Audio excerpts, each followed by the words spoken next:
Right, మనం ఇందాక చెప్పుకున్నట్టుగా వయనాడులో ఉప ఎన్నిక జరుగుతోంది. 2 ఎంపీ సీట్లకు ఉప ఎన్నిక జరుగుతుంది, వయనాడ్ అండ్ నాందేడ్.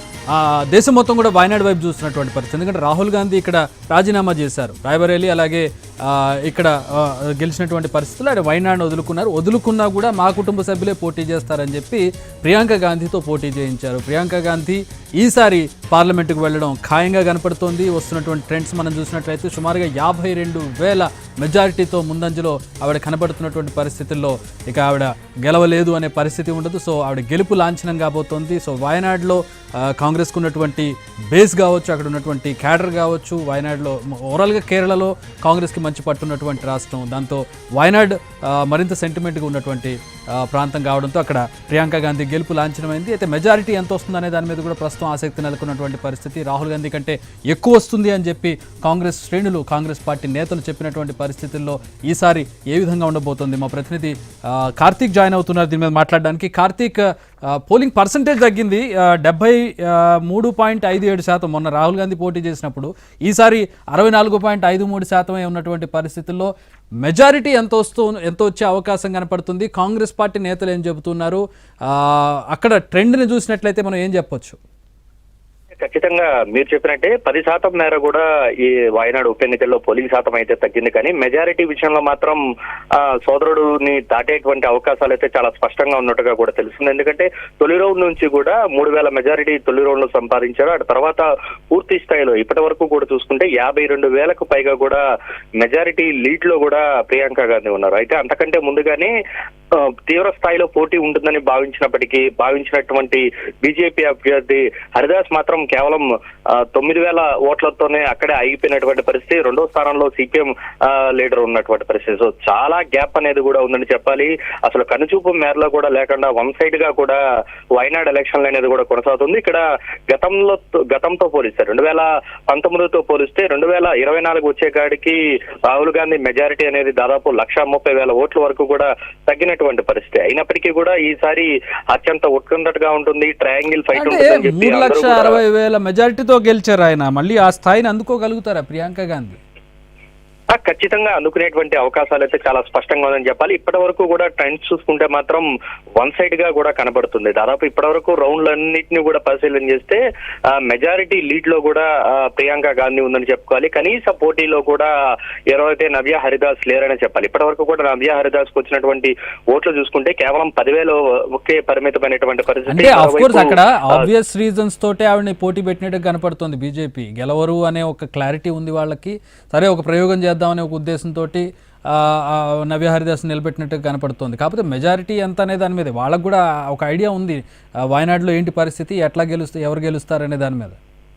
అంటే ఆ నియోజకవర్గం అనేది కూడా చాలా డిఫరెంట్ గా ఉంటుందని చెప్పుకోవాలి. ఎక్కువగా అత్యధికంగా ముస్లిం ఓటర్లు అనేది కూడా వయనాడు ప్రాంతంలో ఉంటారు. అందువల్లే వరుసగా కూడా రాహుల్ గాంధీ కూడా వరుసగా గెలుస్తూ వచ్చారు. ఈసారి కూడా అలాగే గెలిచారు. ఆ తర్వాత ఉప ఎన్నికలు కూడా రావడం కూడా జరిగింది.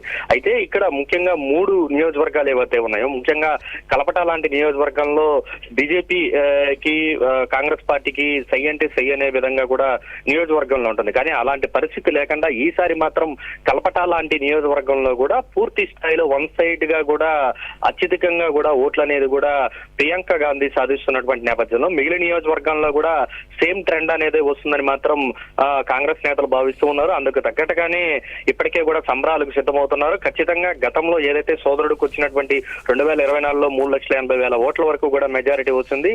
దానికి ఖచ్చితంగా బీట్ చేసేటువంటి అవకాశాలు అయితే ఉంటాయి. అయితే పోలింగ్ పర్సంటేజ్ దాదాపు 10% మేర కూడా తగ్గినప్పటికీ కూడా ఖచ్చితంగా దాటుతారనేటువంటి నమ్మకాన్ని అయితే ఉన్నారు. ఆ నమ్మకంతోనే ఇప్పుడు ప్రస్తుతం కాంగ్రెస్ పార్టీ శ్రేణులన్నీ కూడా అక్కడ సంబరాలను కూడా ప్రారంభించడం కూడా జరిగింది. అయితే కనీస పోటీ అయినా కూడా ఇస్తారని చెప్పి భావించినప్పటికీ నవ్య హరిదాస్ మాత్రం పూర్తి స్థాయిలో విఫలమయ్యారని చెప్పాలి. ఆర్ఎస్ఎస్ భావజాలం ఉంది, కౌన్సిలర్లుగా 2 సార్లు గెలిచారు. సో తాను లోకల్ అంటూ కూడా పెద్ద ఎత్తున ప్రచారం చేసినప్పటికీ కూడా ఎలాంటి ప్రయోజనము లేదనే చెప్పాలి. మరోవైపు సిపిఐ నేతగా ఉన్నటువంటి ఆయన కూడా దిగినప్పటికీ కూడా గతంలో కూడా ఆయన భారీగా ఓట్లు అనేది కూడా సాధించడం కూడా జరిగింది. ఖచ్చితంగా ఆయన ఈసారి తాను ముందంజలో ఉంటారని చెప్పి భావించారు. అయినప్పటికీ కూడా ఆయనకు కూడా వెనుకంజలే ఉన్నారని చెప్పాలి. ఎందుకంటే సత్యన్ ముఖర్జీకి గతంలో కూడా ఎమ్మెల్యేగా చేసినటువంటి అనుభవం కూడా ఉంది. అయినప్పటికీ కూడా ఆయన్ని కూడా పూర్తి స్థాయిలో తిరస్కరించారు. కేవలం ప్రస్తుతానికి ఆయన 14,000 ఓట్లతోనే ఉన్నారు. రెండో స్థానంలో సిపిఐ ఉంటే మూడో స్థానంలో ఆ, ఏదైతే నవ్య హరిదాస్ బీజేపీ ఉన్నటువంటి పరిస్థితి. సో ఇలాంటి పరిస్థితుల్లో ఖచ్చితంగా వన్ సైడ్ ఎలక్షన్ అనేది వాయనాడ్లో జరుగుతుంది. వాయనాడ్లో కొన్ని ఇన్సిడెంట్లు జరిగినటువంటి పరిస్థితులు కావచ్చు, ఏదైతే పెద్ద ఎత్తున ఐస్లాండ్స్ జరిగినటువంటి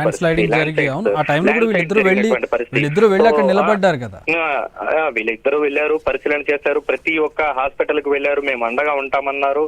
అయితే అనుకున్న విధంగా అక్కడ ఉన్నటువంటి వాయనాడు ప్రజలకు ఆయా గ్రామాలు 3 గ్రామాలు, మొండకే గ్రామంతో పాటు మరొక 2 గ్రామాలు ఏదైతే పూర్తి స్థాయిలో యొక్క దానికి రాళ్ళదాడికి మొత్తం కూడా కొట్టుకోపోయినటువంటి పరిస్థితి. అలాంటి వారందరికీ కూడా సరైనటువంటి న్యాయం చేయలేదనేటువంటి భావన వాళ్ళలో ఉంది. ఆ భావనను పూర్తి స్థాయిలో ప్రజల్లోకి మరింత ఎక్కువగా కూడా తీసుకువెళ్లేటువంటి ప్రయత్నం అయితే కాంగ్రెస్ పార్టీ శ్రేణులు చేశాయి.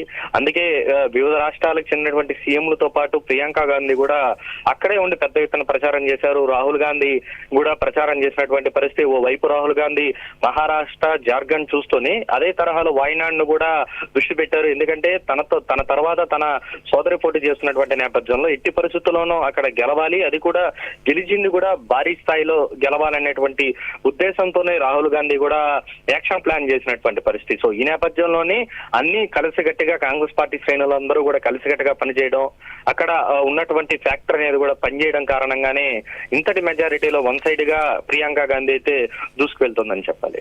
All right, thanks for the updates Karthik. అది వాయనాడ్లో కాంగ్రెస్ పార్టీకి కాస్త సంతోషకరమైనటువంటి వార్త అయినప్పటికీ కూడా అటు మహారాష్ట్ర, జార్ఖండ్లో పరిస్థితి దానికి భిన్నంగా కనపడుతోంది.